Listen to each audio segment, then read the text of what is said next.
ओम श्री गणेशाय नमः। श्री जानकी वल्लभो विजयते। अयोध्या कांड को आगे बढ़ाते हुए दोहा नंबर 181। राम मातु सुठी सरल चित, मोह पर प्रेम विशेष। कहै सुभाय स्नेह बस, मोरी दीनता देख। सियापति राम जय जय राम। मेरे प्रभु राम जय जय राम। श्री रामचंद्र जी की माता बहुत ही सरल हृदय हैं और मुझ पर उनका विशेष प्रेम है। इसलिए मेरी दीनता देखकर वे स्वाभाविक स्नेहवश ही ऐसा कह रही हैं। गुरुजी ज्ञान के समुद्र हैं, इस बात को सारा जगत जानता है। जिनके लिए विश्व हथेली पर रखे हुए बेर के समान है, वे भी मेरे लिए राज तिलक का साज सज रहे हैं। सत्य है, विधाता के विपरीत होने पर सब कोई विपरीत हो जाते हैं। श्री रामचंद्र जी और सीता जी को छोड़कर जगत में कोई यह नहीं कहेगा कि इस अनर्थ में मेरी सम्मति नहीं है। मैं उसे सुखपूर्वक सुनूंगा और सहूंगा, क्योंकि जहाँ पानी होता है वहाँ अंत में कीचड़ होता ही है। मुझे इसका डर नहीं है कि जगत मुझे बुरा कहेगा, और न मुझे परलोक का ही सोच है। मेरे हृदय में तो बस एक ही दुसह दावानल धधक रहा है कि मेरे कारण श्री सीताराम जी दुखी हुए। जीवन का उत्तम लाभ तो लक्ष्मण ने पाया, जिन्होंने सब कुछ तजकर श्री राम जी के चरणों में मन लगाया। मेरा जन्म तो श्री राम जी के वनवास के लिए ही हुआ था। मैं अभागा झूठ मूठ क्या पछताता हूँ। आपनी दारुण दीनता, कहाऊँ सबहि सिरुनाई। देखें बिनु रघुनाथ पद, जिय के चरनि न जाय। सियापति राम जय जय राम। मेरे प्रभु राम जय जय राम। सबको सिर झुकाकर मैं अपनी दारुण दीनता कहता हूँ।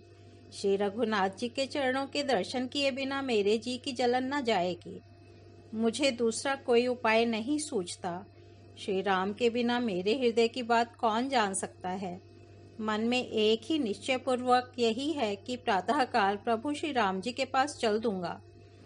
यद्यपि मैं बुरा हूँ और अपराधी हूँ और मेरे ही कारण यह सब उपद्रव हुआ है, तथापि श्री राम जी मुझे शरण में सम्मुख आया हुआ देखकर सब अपराध क्षमा करके मुझ पर विशेष कृपा करेंगे।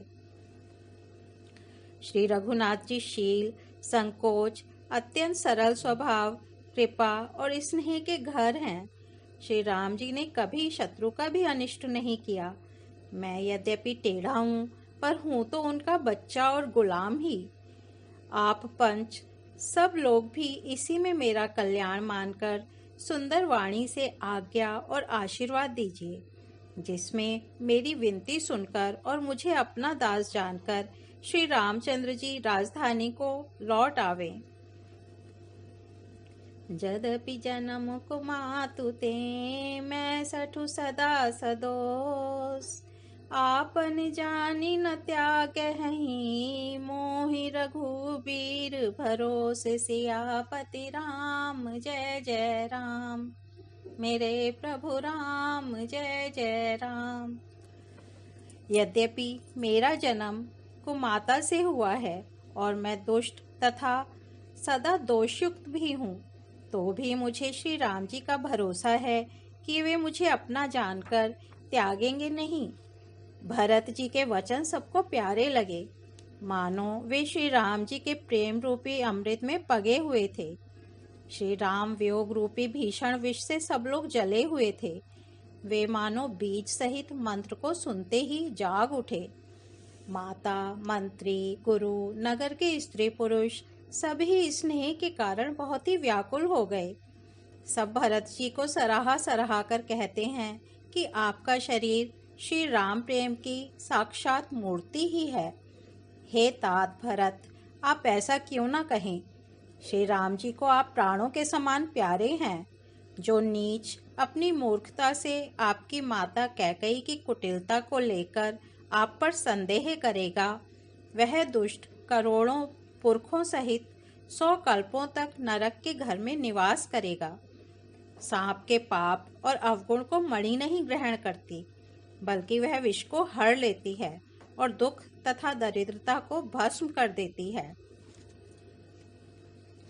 अवसि चलै बन रामु जहाँ, भरत मातृ भल कीन। शोक सिंधु बोलत सबहि, तुम्हा अवलंबन दीन। सियापति राम जय जय राम, मेरे प्रभु राम जय जय राम। हे भरत जी, वन को अवश्य चलिए जहाँ श्री राम जी हैं। आपने बहुत अच्छी सलाह विचारी। शोक समुद्र में डूबते हुए सब लोगों को आपने बड़ा सहारा दे दिया। सबके मन में कम आनंद नहीं हुआ, अर्थात बहुत ही आनंद हुआ। मानो मेघों की गर्जना सुनकर चातक और मोर आनंदित हो रहे हों। दूसरे दिन प्रातःकाल चलने का सुंदर निर्णय देखकर भरत जी सभी को प्राण प्रिय हो गए। मुनि वशिष्ठ जी की वंदना करके और भरत जी को सिर नवाकर सब लोग विदा लेकर अपने अपने घर को चले। जगत में भरत जी का जीवन धन्य है, इस प्रकार कहते हुए वे उनके शील और स्नेह की सराहना करते जाते हैं। आपस में कहते हैं, बड़ा काम हुआ। सभी चलने की तैयारी करने लगे। जिसको भी घर की रखवाली के लिए रहो ऐसा कहकर रखते हैं, वही समझता है मानो मेरी गर्दन मारी गई। कोई कोई कहते हैं, रहने के लिए किसी को भी मत कहो। जगत में जीवन का लाभ कौन नहीं चाहता। जरौ सो संपत्ति सदन सुखो, सुहृद मातु पितु भाई। सन्मुख होत जो राम पद, करे न सहस सहाय। सियापति राम जय जय राम, मेरे प्रभु राम जय जय राम। वह संपत्ति, घर, सुख, मित्र, माता, पिता, भाई जल जाए जो श्री राम जी के चरणों के सम्मुख होने में हंसते हुए प्रसन्नता पूर्वक सहायता न करे। घर घर लोग अनेकों प्रकार की सवारियां सजा रहे हैं। हृदय में बड़ा हर्ष है कि सवेरे चलना है। भरत जी ने घर जाकर विचार किया कि नगर, घोड़े, हाथी, महल, खजाना आदि सारी संपत्ति श्री रघुनाथ जी की है। यदि उसकी रक्षा की व्यवस्था किए बिना उसे ऐसे ही छोड़कर चल दूं, तो परिणाम में मेरी भलाई नहीं है, क्योंकि स्वामी का द्रोह सब पापों में शिरोमणि होता है।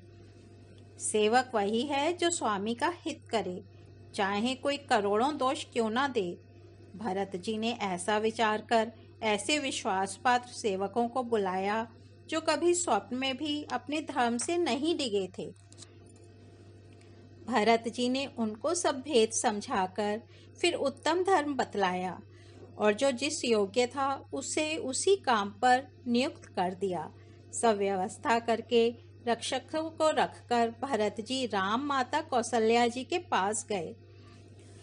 आरत जननी जानी सब, भरत स्नेह सुजान। कहेउ बनावन पाल की, सजन सुखासन जान। सियापति राम जय जय राम, मेरे प्रभु राम जय जय राम। स्नेह के सुजान, प्रेम के तत्व को जानने वाले भरत जी ने सब माताओं को आर्द्र दुखी हो जानकर उनके लिए पालकियां तैयार करने तथा सुखासन यान सुखपाल सजाने के लिए कहा। नगर के नर नारी चकवे चकवी की भांति हृदय में अत्यंत आर्त होकर प्रातः काल का होना चाहते हैं। सारी रात जागते जागते सवेरा हो गया। तब भरत जी ने चतुर मंत्रियों को बुलवाया और कहा, तिलक का सब सामान ले चलो। वन में ही मुनि वशिष्ठ जी श्री रामचंद्र जी को राज्य देंगे, जल्दी चलो। यह सुनकर मंत्रियों ने वंदना की और तुरंत घोड़े, रथ और हाथी सजवा दिए। सबसे पहले मुनिराज वशिष्ठ जी अरुंधति और अग्निहोत्र की सब सामग्री सहित रथ पर सवार होकर चले। फिर ब्राह्मणों के समूह जो सबके सब तपस्या और तेज के भंडार थे, अनेकों सवारियों पर चढ़कर चले। नगर के सब लोग रथों को सजा सजाकर चित्रकूट को चल पड़े, जिनका वर्णन नहीं हो सकता। ऐसी सुंदर पालकियों पर चढ़ चढ़कर सब रानियां चलीं। सौंपी नगर सुचि सेवकनी, सादर सकल चलाई। सुमिरि राम सिय चरण तब, चले भरत दो भाई। सियापति राम जय जय राम, मेरे प्रभु राम जय जय राम। विश्वास पात्र सेवकों को नगर सौंपकर और सबको आदर पूर्वक रवाना करके तब श्री सीताराम जी के चरणों को स्मरण करके भरत शत्रुघ्न दोनों भाई चले। श्री रामचंद्र जी के दर्शन के वश में हुए। दर्शन की अनन्य लालसा से सब नर नारी ऐसे चले मानो प्यासे हाथी हथिनी जल को तककर बड़ी तेजी से बावले से हुए जा रहे हों। श्री सीताराम जी सब सुखों को छोड़कर वन में हैं। मन में ऐसा विचार करके छोटे भाई शत्रुघ्न सहित भरत जी पैदल ही चले जा रहे हैं। उनका स्नेह देखकर लोग प्रेम में मग्न हो गए और सब घोड़े हाथी रथों को छोड़कर उनसे उतरकर पैदल चलने लगे। तब श्री रामचंद्र जी की माता कौसल्या जी भरत के पास जाकर और अपनी पालकी उनके समीप खड़ी करके कोमल वाणी से बोली, हे बेटा, माता बलैया लेती हैं, तुम रथ पर चढ़ जाओ, नहीं तो सारा प्यारा परिवार दुखी हो जाएगा। तुम्हारे पैदल चलने से सभी लोग पैदल चलेंगे। शोक के मारे सब दुबले हो रहे हैं। पैदल रास्ते के पैदल चलने के योग्य नहीं हैं। सिर धरी बचन चरण सिरुनाई, रथ चढ़ी चलत भय दऊ भाई। राम सिया राम जय जय राम, राम सिया राम जय जय राम। तमसा प्रथम दिवस करि बासु, दूसर गोमति तीर निवासु। राम सिया राम जय जय राम, राम सिया राम जय जय राम। माता की आज्ञा को सिर चढ़ाकर और उनके चरणों में सिर नवाकर दोनों भाई रथ पर चढ़कर चलने लगे। पहले दिन तमसा पर वास मुकाम करके दूसरा मुकाम गोमती के तीर पर किया। ओ मंगल भवन अमंगल हारी, द्रबहु सो दशरथ अजिर बिहारी। राम सिया राम जय जय राम, राम सिया राम जय जय राम। आज अयोध्या कांड को यहीं विराम देते हैं, कल इसके आगे बढ़ेंगे। धन्यवाद।